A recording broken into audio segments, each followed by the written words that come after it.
السلام عليكم ورحمة الله وبركاته. إن الله وملائكته يصلون على النبي يا أيها الذين آمنوا صلوا عليه وسلموا تسليما. أهلا وسهلا بحضراتكم، يا رب تكونوا طيبين وبخير. بصوا يا جماعة، في حاجة خطيرة جدا لازم نفكر فيها. أنت عايش ليه؟ إيه قيمتك في الدنيا؟ إيه الأثر اللي هتسيبه بعد ما تمشي؟ اللي يخوف بقى يا جماعة مش انك تكون انسان فقير، ولا انك تفشل في شغل، ولا حتى ان الناس تسيبك. الخوف الحقيقي انك تعدي على الدنيا وتطلع منها من غير ما يكون لك قيمة. يعني مثلا واحد عايش 60 ولا 70 سنة، اكل وشرب وضحك ولعب وبعدين مات وخلاص، كأنه ما كانش. مفيش ذكر، مفيش اثر، مفيش عمل صالح. يا ترى ده نفع نفسه بايه؟ طيب بصوا كده على حياة الأنبياء، كل نبي كان ليه قيمة ورسالة. سيدنا نوح مثلا عاش 950 سنة بيدعو قومه. يمكن ناس كتير تقول يا ده كان عمر طويل قوي، لكن قيمته ما كانتش في عدد السنين، قيمته في انه وقف ثابت يدعو لعبادة الله الواحد الأحد.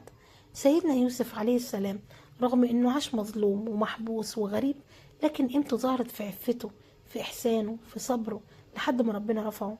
سيدنا وحبيبنا سيدنا محمد كان واحد يتيم وفقير، لكن ربنا سبحانه وتعالى رفعه عشان قيمته كانت في رسالته وفي صدقه وأمانته ورحمته. حتى الصحابة، يا ترى قيمتهم كانت في ايه؟ أبو بكر الصديق كانت قيمته في صدقه وثباته مع النبي عليه الصلاة والسلام. سيدنا عمر كانت قيمته في العدل اللي اتضرب بيه المثل في العالم كله لحد دلوقتي. سيدنا عثمان كانت قيمته في كرمه، جاهز جيش كامل لله. سيدنا علي كانت قيمته في علمه وشجاعته. كل واحد فيهم عاش حياته وخرج منها، بس كان ليه بصمة واضحة لحد النهاردة بنتعلم منهم. طب احنا بقى يا جماعة، احنا عايشين ليه؟ ايه القيمة اللي عايزين نسيبها؟ لو حد سألك مثلا انت قيمتك ايه في الدنيا، هترد يا ترى تقول له ايه؟ في ناس بتفتكر ان قيمتها في لبسها، في الفلوس اللي معاها، في العربية اللي راكبها، لكن لما بيمشوا محدش بيفتكر لهم اي حاجة. اللي بيتذكر يا جماعة الخير، الناس اللي بتساعد بعضها، العلم، اللي بنى مسجد، اللي ربى أولاد صالحين، هم دول اللي بيتذكروا. أنا أسمع عن إن كان في مرة راجل فقير جدا، عمره ما لبس لبس غالي ولا ركب عربية، لكن قيمته كانت إنه كان واقف دايما جنب أي حد محتاج. الناس كلها لما بتمشي او هي ماشيه في جنازته كانت بتعيط وبتدعيله. في المقابل بقى في ناس غنيه جدا بيمشوا ومحدش بيحس بيهم خالص، لان محدش فاكر لهم اي خير. الشيخ الشعراوي يا جماعه مثلا رحمه الله عليه، قيمته ما كانتش في عمره ولا في منصبه، قيمته في علمه اللي علمه للناس، في تفسيره اللي لحد النهارده ملايين بيستفيدوا منه. يعني القيمه مش مرتبطه بالفلوس ولا بالشكل، القيمه مرتبطه بالخير اللي هتسيبه وراك. يعني مثلا أم بسيطة ممكن تبقى قيمتها إنها ربت أولاد صالحين، العيال دول يكملوا في الخير ويبقوا صدقة جارية ليها. يعني ممكن تبص على شخص عادي جدا في نظر الناس، لكن هو عند ربنا شأنه عظيم. اوعى تعيش من غير معنى، اوعى تخلي يومك يعدي كده وخلاص. كل يوم بيعدي ربنا بيقربك من أجلك، ولسه في فرصة إنك تبقى ليك قيمة.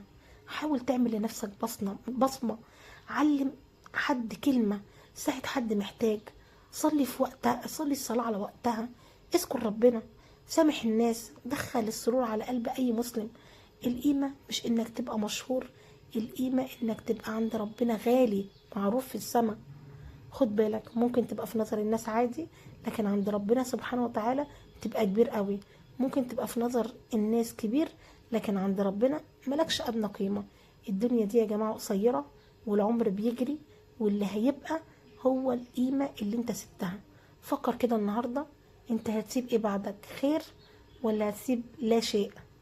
في آخر كلامنا يا جماعة، يا رب اجعلنا من عبادك اللي ليهم قيمة عندك، يا رب اجعلنا من الناس اللي بيتركوا أثر طيب في الدنيا، يا رب لا تجعلنا من الذين عاشوا بلا معنى وماتوا بلا أثر. اللهم اجعلنا من الذاكرين الشاكرين الصالحين المصلحين.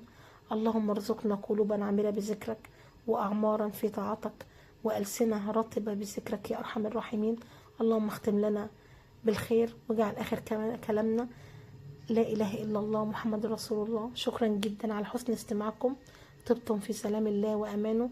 صلوا على من أمرتم بالصلاة عليه. والسلام عليكم ورحمة الله وبركاته.